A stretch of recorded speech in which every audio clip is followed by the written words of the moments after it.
There's many things I can't say. It is factually incorrect to state that I was not there by Greg's side through this ordeal. Ironically, it was Coach Kelly who made factually inaccurate statements in March of 2024 when he told the media that Greg was walking, which obviously was not true.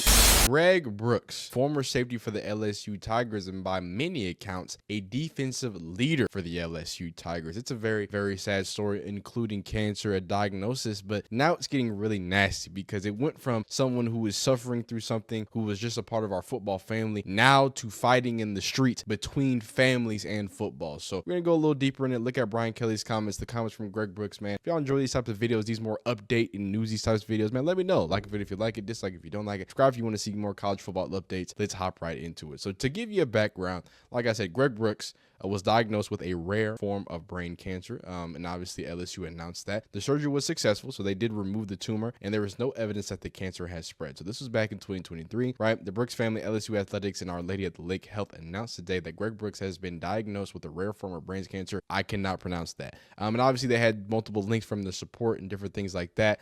So great to know that that was successful. And then as of November 25th, 2023, you have this pretty touching little video here. Safety of Greg Brooks.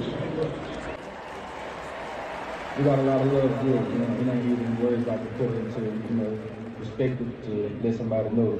Greg Brooks means a lot to this football team and this football program. I don't think anybody realizes the role that Greg plays to this team. Greg means a lot to this team. I mean, not only on the field, but off the field, He kind of epitomizes like what an LSU football player should be, in my opinion. From the moment he got on campus, it was one of the hardest working dudes I've been around, one of the happiest dudes I've been around to be in the building. I wish Greg was able to play these type of games, but he found him something else, God put him in something else. Once you found out about Greg, man, all of us really realized, you really got to live in the moment that you will, because certain things can change. The hours, some things can change in 10 minutes from now. It just gives us that extra motivation. You can't take anything for granted, Amen.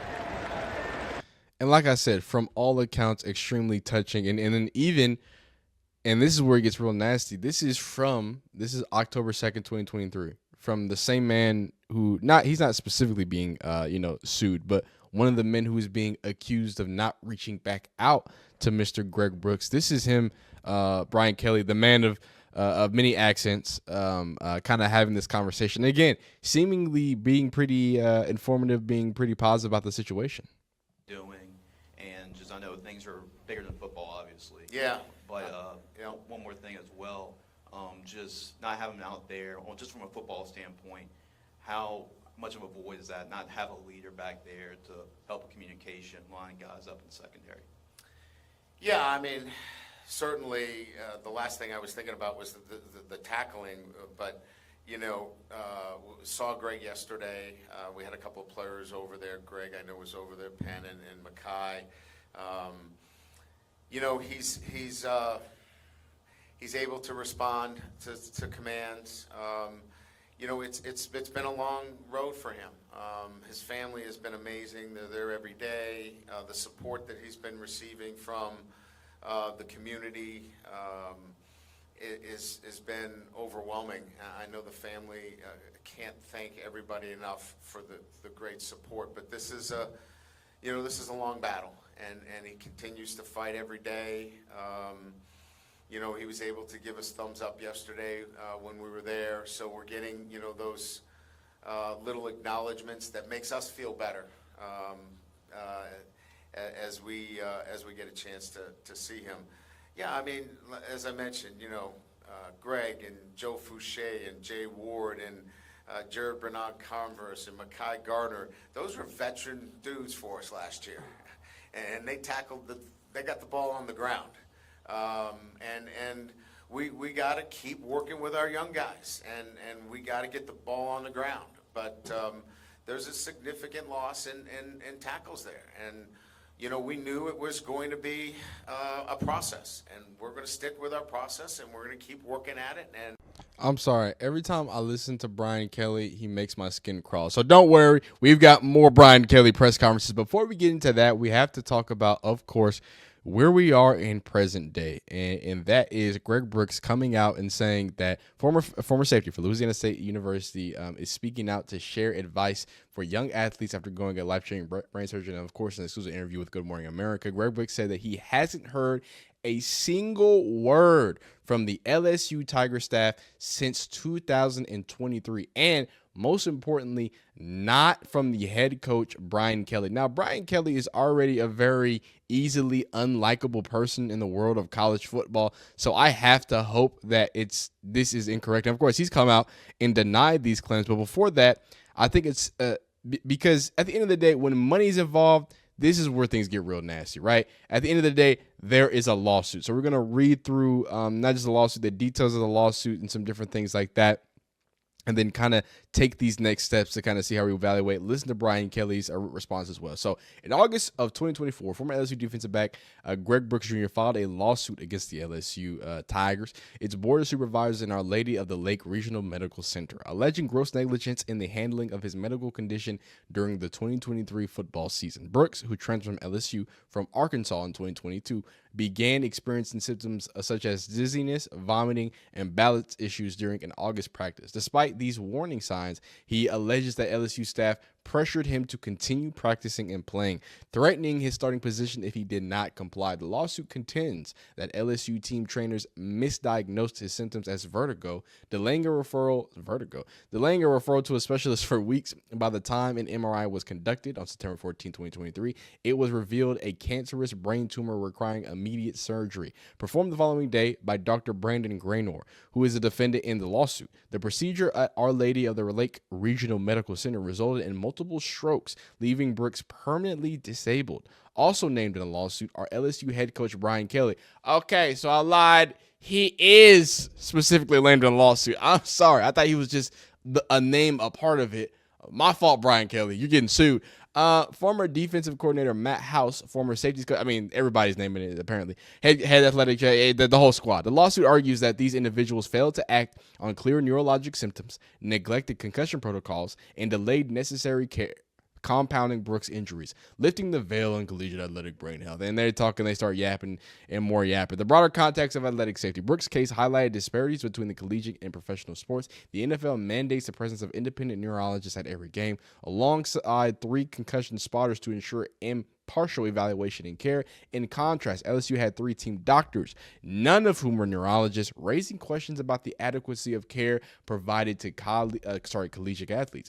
Adding to the concerns is the culture of collegiate football, where athletes are often expected to push through injuries. Brooks' lawsuit suggested that this culture not only delayed his diagnosis, but actively endangered his health. Now, I can talk to, I can talk to the culture of football because I love football, but I would also be the first to tell you that there's a lot of negative. Oh, this is the whole thing. I'm sorry. Sometimes I'll be surprised. This is fresh. I didn't know I could do this. Sorry. This is cool. But yeah, I could attest to a lot of the negatives or some of the negative connotations involved in the wide world of playing football and kind of that culture of, are you hurt or are you injured, right? I think that's the best way to put it. Are you hurt or are you injured? And if you've ever played sports, I think you understand what I mean by that, right? There's certain things that you're just expected to play through. And if you're not completely incapacitated and can't stand, right, and literally can't move that part of your body, you better find a way to do it, or people are going to look at you a certain way. People are going to look at you as selfish. People are going to look at you. Right? I tore my ACL in high school. And I still felt like, I know coaches were joking, but I was like, what the fuck you mean? Like, what you talking about? Like, my ligaments is gone. So let's kind of peek through this little thing here. Like I said, the parties, the defendants here, made defendants here in Louisiana State Board of Education, Our Lady of the. Okay, yeah. See, he's not specifically named here. He's just because Board of Supervisors, Louisiana State University Agriculture and Mechanical College. So he would be one of the supervisors, i.e. why he was named in it. Greg Brooks, XYZ, venue, factual background. But yeah, and this kind of just goes through some of those things that we were talking about, who the defendant was, how they defended.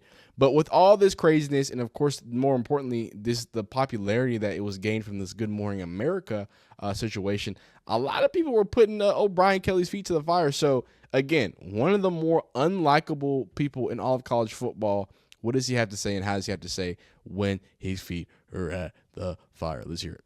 I think it's well known, and we've talked about the love that we have, our entire team, for Greg Brooks. A leader, beloved by his teammates, and we'll continue to have that. But unfortunately, lawsuits come out in our culture, in our society every day, and it is what it is, but it doesn't change the way we feel about Greg. And our support is going to be there. We hope and pray for only the best for him. But when it comes to lawsuits, our kids, players, coaches, we just really focus on Greg and hope and pray that he's one, and the guy that we focus on, and we stay away from anything that has legal ramifications. Okay, so that was a whole lot of nothing there at the end. I got confused there. And then here he is on more comments about that. I think it's actually the same thing. I would be remiss if I did not address Greg Brooks Jr. and the situation that unfolded in a interview that was done on Good Morning America. There's many things I can't say because it is pending litigation, obviously. But here's what I can tell you. It is factually incorrect to state that I was not there by Greg's side through this ordeal. I was there on multiple occasions. We had somebody from my staff that was there virtually every single day. We love Greg. We love him for the person that he is, for the competitor that he is, and the battler that he is, and can only wish him continued progress as he goes through an incredibly difficult time. But it was important for me to set the record clear as to my care, my love for Greg Jr. during this very difficult time. And again, I want to be clear that any player that is part of this program, I am going to be involved in making sure that they receive the best care, the best support, and I'm part of that. So that was just extremely important for me to talk about. Look, you can question me as a football coach. You can question me in terms of the things that we do on the field, but off the field, as a parent, as a husband, as somebody that is actively involved in every community that I've been involved with, this is where the line is drawn with me. And that comment struck a nerve with me. It hit my heart. Because that's not why I'm in this business. I've been in it for our players, will always be in it for our players, and it rattled me that somebody could possibly be so factually incorrect in stating that I was not part of Greg Brooks Jr.'s care. I really hope he's right, but man, I hate hearing Brian Kelly speak. And I know a lot of y'all people have the same thing, but it's factually incorrect to say that I was not there by Greg's side. And he said some things about I was there multiple times. It's like that multiple times wasn't the argument. That's not the argument. The argument is that he wasn't there. But more updated news. So breaking news, and this was as I believe February 7th. Yep. So this is February 7th. For LSU Odyssey, when asked if LSU head coach Brian Kelly visited and supported Greg Brooks Jr. following the hospitalization of brain tumor, former LSU safety coach says Kelly did visit multiple times. So he has not just him, but multiple people kind of conglomerating or whatever. They both agree the same thing. But here, February 6th, obviously this was, February 7th, that was after, but this was Greg Brooks' attorney. Then we're going to close out with this. This is what he had to say to Brian Kelly and all those hard to get out words from Brian Kelly. It was difficult for Greg Brooks Jr. to listen to LSU coach Brian Kelly say he was by his side through his ordeal and then accuse his father of making a false statement when the reality is that Coach Kelly has not contacted Greg Jr. in over 16 months. Neither Coach Kelly nor LSU has denied what Greg's father said during the Good Morning America interview, that Greg has not heard from Coach Kelly since October of 2023, which would have been the same month everything basically went down, long before the lawsuit was filed. LSU and Coach Kelly cannot deny this because it is true. Ironically, it was Coach Kelly who made factually inaccurate statements in March of 2024 when he told the media that Greg was walking, which obviously was not true. Coach Kelly would have known that had he simply picked up the phone and called Greg Jr. Looks forward to having his day in court where the truth will come to light. In the meantime, wait. March 2024, Brian Kelly says, what is this? No, sorry, this is October 7th. Okay, because I was about to say, he was saying that everything was all right. I was like, he better not have been saying that. But that's crazy. It seems like they're not denying it. I don't know. This is a sticky situation. I hate that it's getting real sticky like this, man. I'm really hoping that at some point that there's actual real an actual solve to this, right? An actual ending to this, and an actual something that where everybody's resolved. I hate listening to Brian Kelly talk, but I really hate to hope that he did something bad. I really hope nothing bad happened. Hope Greg Brooks gets the what's it called, the justice that he needs. But whenever this stuff starts happening and lawsuits it's just going to be nasty on both sides. And it's going to be hard for anyone to come out looking good on the end of this. But I hope that, what needs to get done gets done. But hey, man, I appreciate y'all rocking with me, keeping up with this situation. I'm going to try to update it, see if anything else pops up. Like the video if you like it and these types of updates. Dislike if you don't like it. Subscribe if you enjoy college football content and update. And we'll hit you.